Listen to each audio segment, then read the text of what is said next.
Hello, and well, welcome to this week's edition of MMA News. I am back after a almost summer-long hiatus. I just had some things going on, so I'm back at college, and I will be here for most, if not the rest of the year. So, yeah. So I'm back. I'm gonna be giving details about the events. We missed some big events over the summer. You got things like, you had things like the historic UFC 100, you had UFC 101, you had Strikeforce, Lawler vs. Shields, a couple of Show MMA events, a Dream event or two, Sengoku event or two, just a whole bunch of events. And you also had the downfall of Affliction. May it rest in peace. So, back to the, going back to the land of the living promotions. The most recent event to take place recently was that of Strikeforce Carano Versus Cyborg, a historic card where you had Strikeforce put on 3 title bouts after who knows how many changes they went through because of, you had just various issues, but eventually they got it sorted out, and we had 4 main card bouts. You had Fabricio Werdum versus Mike Kyle. Mike Kyle, who usually fights at light heavyweight, fought the Pride in UFC veteran Fabricio Werdum. This was his first fight since leaving the UFC. He was originally supposed to go against Alistair Overeem, but due to a lingering hand injury caused by a fight in Overeem's native Amsterdam, he couldn't do it. So I watched the fight, and it was a pretty quick finish. He just went in there first round, got in a submission, and it was no big deal. He just did it. So that was that. Then you also had, of course, the interim light heavyweight battle. It was supposed to be the unification bout for the Strikeforce interim and lightweight bouts, but unfortunately,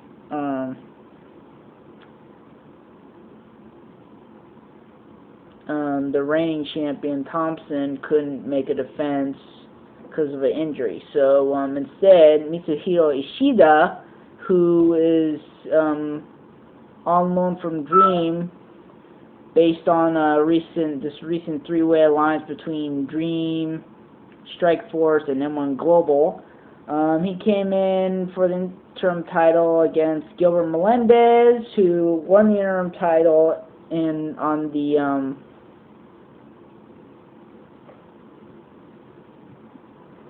on the Diaz vs. Shamrock fight, and he beat Ishida. Ishida, not too long afterwards, claimed that Melendez was greased. And fighting an entertainment group is not in any way new to the greasing, because Yoshihiro Akiyama, who is now fighting in the UFC, was involved in one such Greasegate scandal. So far, I don't think any official protests have been lodged, but anyways, that's that. So then we had Jigard Musasi go against light heavyweight champion Renato Babalu Sobral. And this guy is just one of those rising stars. He's on fire. He went out there and destroyed Babalu. So, and he's moving up from middleweight. So you have this guy who's just a rising star. He's now the light heavyweight champion. He says that he wants to start defending right away and eventually go up to middleweight. No, not middleweight. Heavyweight, which Alistair Overeem did. He's now a solid heavyweight, but that's gonna be down the road for him. Then, of course, we had the main event. It was a definite slugfest. and I can understand why Josh Rosenthal called it, even though it was at the last second. It was definitely a back and forth slugfest, but honestly, after watching that, I'd say that Cyborg won the round. Just, and I don't even know who they're talking about for the next contender for her spot, but you know, either way, it's whatever. They also talked about doing this weird thing. They're talking about doing, for the first time since who knows how long, they're talking about doing, you know, Grand Prix tournaments in an American promotion. That's never been done before. It was either the early UFC tournaments of, well, there was a tournament like that when they tried to determine the lightweight champion after Jens Pulver left the UFC, but that was just a flop. So, yeah, it's just, I don't know. So I've kind of lost track here. Major events. Tomorrow night we have M-1 Global presents Breakthrough, which is their first stateside card not co-promoted with someone. And the main event is a fight between he's been in several different, I think he's been in the UFC. UFC veteran Mark Kerr and up-and-coming rising star Mohammed the King Lawal, also known as King Law. He's been really known since making his MMA debut for coming in with, you know, with an elaborate entrance and all these, you know, backup dancers. So yeah, he's and also a notable thing is that he was an early rising wrestling star, and he actually competed in the first and only season of the Real Pro Wrestling League and won it. So obviously that was the foreshadowing of his, you know, currently rising status. He's currently riding on, let's see, how many fight win streak. He hasn't lost at all.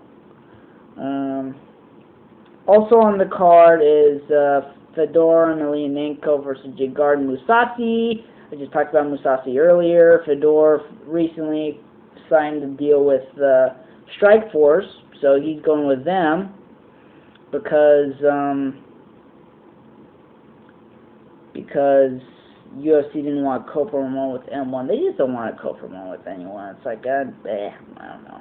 They're just, Dana White, I think, just gets paranoid. Yeah, he's running a 4-5 win streak.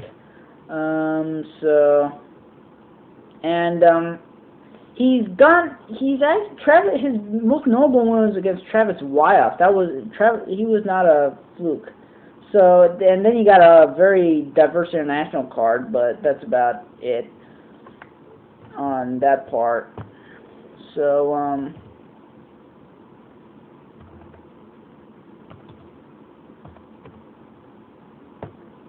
then also this Saturday, you've got UFC 102, Couture versus Nogueira. You have two legends of the sport, who, one of which his time is kind of coming on to him. You know, Randy Couture, and then you got Antonio Rodrigo Nogueira, who's tackled with Fedor on multiple occasions. I honestly think that just because of his age, Nogueira is probably going to win this fight. I'm not going to be disappointed if Randy wins. I'd be more than happy if Randy wins. It'd be, you know, I'm a Randy Couture fan, but, you know, I'm honestly being realistic. I'm thinking that his time is coming. Then also on the main card, you got Keith Jardine versus Thiago Silva. Thiago Silva, his most recent fight, he lost to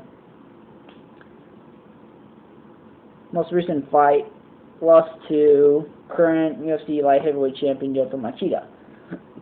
Jardine recently lost to Rampage, and that's about it. So I'll see you next week.